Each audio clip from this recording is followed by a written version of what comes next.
Kilang hostisya, kaluoy ug ugma ang gipahat sa Adventist Development and Relief Agency CONADRA sa atong mga kaigsuonan sa naglaing dapit sa butuan apan cash assistance usab. Aniya sa paglaom Jed Garong alang sa dugang nga detalye.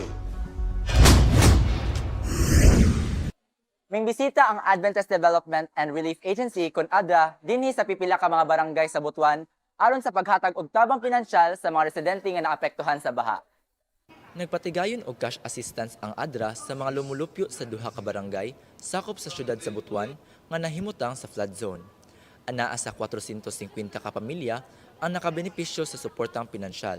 200 gikan sa barangay Baan Riverside ug 250 sa barangay Buhangin. Uban sa tabang sa mga opisyales sa barangay ug sangguniang kabataan, nagmalampuson ang maong programa. Luyo sa kalamidad nga nasinati sa mga residente, nagpabilin ang matamis nga pahiyom sa mga individual. Di mailhan sa paglaom nga gihuptan sa mga katawhan. Naghatag yun siya og help sa mga residents, especially itong mga nabahaan. Kay ang mostly, ang nakabenepisyo yun aning program is ang katong mga in need yun, no? Itong nabahaan yun, tapos some of them is wala dyan trabaho.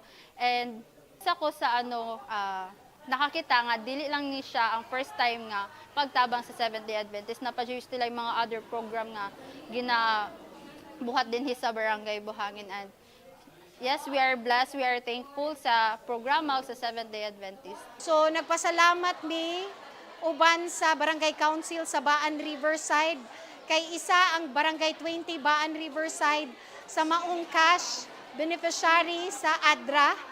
So mapasalamaton kami sa barangay uban sa Barangay Council sa kanang tabang nga dako nagihatag sa among mga katauhan, labi na gyud nga ang makabenepisyo direct sa mga katauhan diri sa nabahaan namo na barangay. Salamat kaayo sa Ginoo kay instrumento ang inyong foundation sa paghatag sa maong ayuda diri sa amo sa barangay.